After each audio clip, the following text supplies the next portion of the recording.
आज पंचकुला में एक तो नए पुल का उद्घाटन हुआ है जो 20, 21, 25, 26 को रास्ते को और दूरियों को कम किया है और उनको चंडीगढ़ जाना, एयरपोर्ट जाना, जीरकपुर जाना या किसी को बरवाला जाना है, बरवाले से किसी को यमुनानगर जाना है या रामगढ़ जाना है, इन लोगों की दूरियों को कम किया है।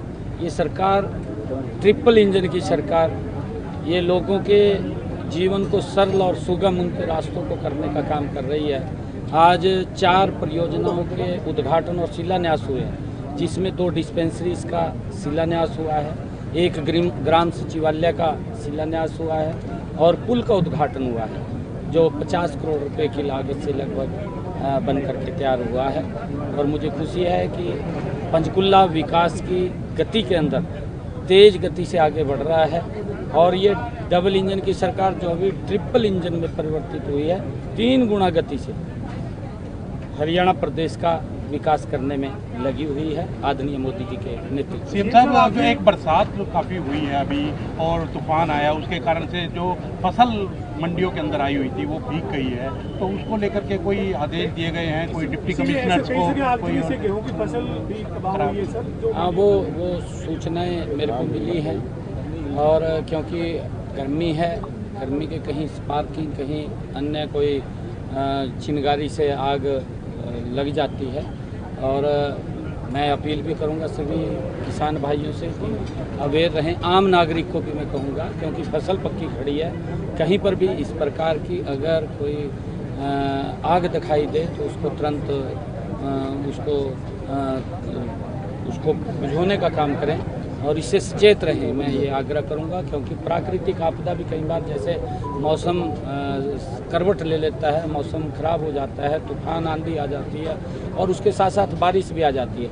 हमने अधिकारियों को पिछले दिनों ये कहा था कि जो हमारे आड़ती और हमारा जो मार्केटिंग कमेटी का अधिकारी हैं वो मिल कर के वहाँ मंडी के अंदर धान को और इस गेहूं की फसल को ढकने के लिए कुछ पल्ली वगैरह का इंतजाम करें, जिससे कि अगर कोई बरसात आती है तो उनका फसल ख़राब ना हो, तरपाल वगैरह वहाँ पर लाई जाए। और उसके अंदर हमने ये कहा था और उसको लेकर के कई स्थानों पर वो हो रहा है, क्योंकि फसल का जो सीज़न है वो सीज़न भी बहुत छोटा रह गया है। क्योंकि पहले तो हम जब देखते थे कि फसल लगभग 1 महीना, 1.5 महीना, 2 महीने तक चलती थी, परंतु अब 10 दिन, 15 दिन का वो सीजन रह गया है, क्योंकि मशीनी युग है और मशीनी युग से जल्दी गेहूं को काट करके मंडी के अंदर पहुंचा दिया जाता है। एक बार व्यवस्थाएं चरमरा जाती हैं, परंतु हमने उसको भी कि जो फसल शॉर्ट टर्म के अंदर आ रही है उसको कैसे काबू किया जाए, उसके लिए भी हमने अधिकारियों को और सोचने के लिए कहा है कि इसके ऊपर भी सोचिए, क्योंकि कैसे हम इसको काबू कर सकें। और क्योंकि प्राकृतिक आपदा हमने कहा है कि किसानों को इसको लेकर के सचेत होना चाहिए और हम देख रहे हैं कि कहीं पर अगर इस प्रकार की कोई आवश्यकता की जरूरत पड़ी तो सरकार उसको पूरा करेगी। सीएम साहब, राज्यपाल जी से भी आज आपने मुलाकात की है, कुछ विशेष होने वाला है प्रदेश में? नहीं, देखिए, माननीय राज्यपाल जी से समय समय के ऊपर हम मिलते रहते हैं, बातचीत उनसे करते रहते हैं। आज भी मैं कुछ आदरणीय प्रधानमंत्री जी हरियाणा के अंदर पिछले दिनों आए थे, उसको लेकर के आदरणीय राज्यपाल महोदय जी से चर्चा की है, क्योंकि उनके कुछ स्वास्थ्य की या बाहर का कार्यक्रम था, उसके कारण से नहीं वहाँ जा पाए थे और सारा मैंने अवगत कराया है। हरियाणा में 2 बड़े कार्यक्रम परियोजनाओं का उद्घाटन माननीय प्रधानमंत्री जी ने और शिलान्यास की है। वेस्ट बंगाल को लेकर मिथुन चक्रवर्ती ने कहा है कि यहाँ पर ममता की वजह से हालात बहुत ज़्यादा बिगड़ रहे हैं। उन्होंने केंद्रीय गृह मंत्री से मांग की कि यहाँ पर राष्ट्रपति शासन लागू किया जाए, क्योंकि वेस्ट बंगाल में दिन ब दिन हालात खराब होते जा रहे हैं। आपको क्या लगता है सर कि वेस्ट बंगाल में इस तरीके की जो हालात है उसको लेकर किस तरीके से केंद्र की? देखिए, वो दुर्भाग्यपूर्ण है, इस प्रकार के हालात नहीं होने चाहिए, क्योंकि वहाँ की सरकार ने लॉ एंड ऑर्डर की जिम्मेवारी वहाँ की सरकार की होती है। लॉ एंड ऑर्डर को चुस्त दुरुस्त करना वो सरकार का दायित्व है, परंतु दुर्भाग्यवश मैं कहूँगा कि अपनी वोट बैंक की राजनीति को सुरक्षित करने के लिए एक ऐसे लोगों को बलि चढ़ा देना, ऐसे लोगों को वहाँ पर उनके घरों को तबाह कर देना, उनको आगजनी के हवाले कर देना, ये दुर्भाग्यपूर्ण है। ऐसा नहीं होना चाहिए। इसका जिम्मेवार अगर कोई होगा तो वहीं की सरकार होगी, क्योंकि काबू लॉ एंड ऑर्डर की व्यवस्था रखना वो सरकार का दायित्व है। अरे वक्फ बिल आया है, वक्फ बिल के अंदर कौन सा किसी की ज़मीन थोड़ी खोस ली गई। कांग्रेस की गलत सोच, कांग्रेस की गलत नीति, उसका सुधार नरेंद्र मोदी जी ने किया है, जिसका लाभ मुस्लिम समाज को भी मिलेगा। ऐसा नहीं है कि मुस्लिम समाज को उसका लाभ नहीं मिलेगा, मुस्लिम समाज को भी लाभ मिलेगा। परंतु जो वोट बैंक की राजनीति करते थे, जो वोट बैंक उसके अंदर सोचते थे कि ये हमारा वोट बैंक है, उनको लाभ नहीं मिलेगा। वो उस वोट बैंक के लाभ से बाहर हो जाएंगे। इस कारण से उन लोगों को पीड़ा है, नहीं पीड़ा किसी को नहीं है।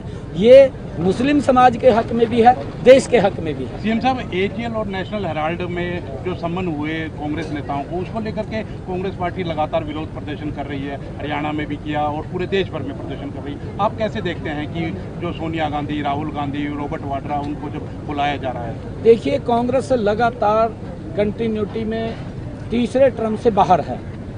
आप देख रहे हैं देश के लोगों ने, क्योंकि कांग्रेस की जो भ्रष्टाचारी नीतियाँ थी, कांग्रेस की जो गरीब व्यक्ति को गरीब करने वाली नीति थी, कांग्रेस की जो लोगों के ऊपर देश के महंगाई थोपने वाली नीति थी, ये कांग्रेस की गलत नीतियों के कारण, और उन्होंने जो भ्रष्टाचार किए हैं, नेशनल हेराल्ड के अंदर जो भ्रष्टाचार हुआ है उसकी लंबे समय से जांच चल रही है। और समय समय के ऊपर जब भी वो कुछ उनको जानकारियाँ लेनी होती है, उनको बुला करके वो पूछते हैं, क्योंकि वो उसके अंदर बड़ा भ्रष्टाचार हुआ है और वो पीढ़ियों का भ्रष्टाचार है कांग्रेस की।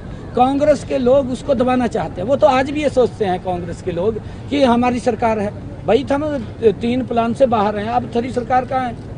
आपने जो भ्रष्टाचार किए हैं, लोगों के ऊपर जो अत्याचार किए हैं, अब कोई ना कोई तो पूछेगा।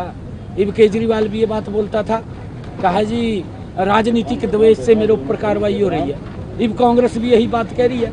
ये राजनीतिक द्वेष से नहीं है, जो आपके कारनामे हैं, आपके जो क्रियाक्रम है, वो उसको ये ईडी देख रही है, उसको बताना चाहिए, प्रदर्शन थोड़ी करना चाहिए।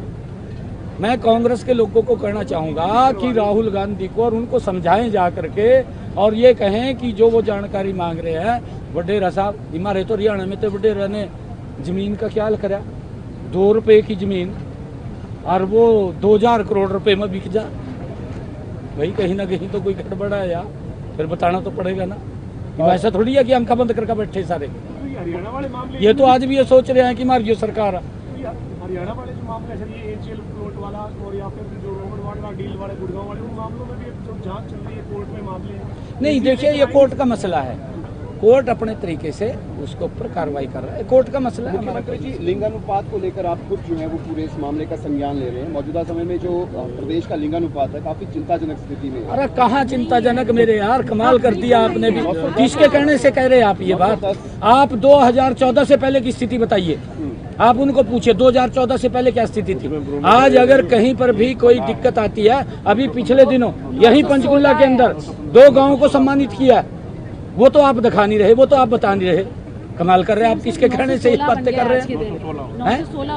हाँ, फिर किसके कहने से कर रहे हैं? अरे इसके अंदर सुधार हो रहा है, ऐसा नहीं है, 2014 गति से सुधार कर रहे हैं इसके अंदर। अगर आपके पास कोई ऐसी जानकारी है, सरकार संजीदगी से काम कर रही है, उसके ऊपर तुरंत कार्रवाई करेगी। आप बताइए ना, तुरंत कार्रवाई होगी। या तो सरकार कार्रवाई से भाग रही हो तब तो कहे। हाँ, आजकल नए नए इंस्ट्रूमेंट आते हैं, लोग नई नई तकनीक अपनाते हैं। उस नई तकनीक के अंदर भी हमें नए उसके साथ, इनोवेशन के साथ लोगों के अंदर जा करके उसके ऊपर कार्रवाई करते हैं।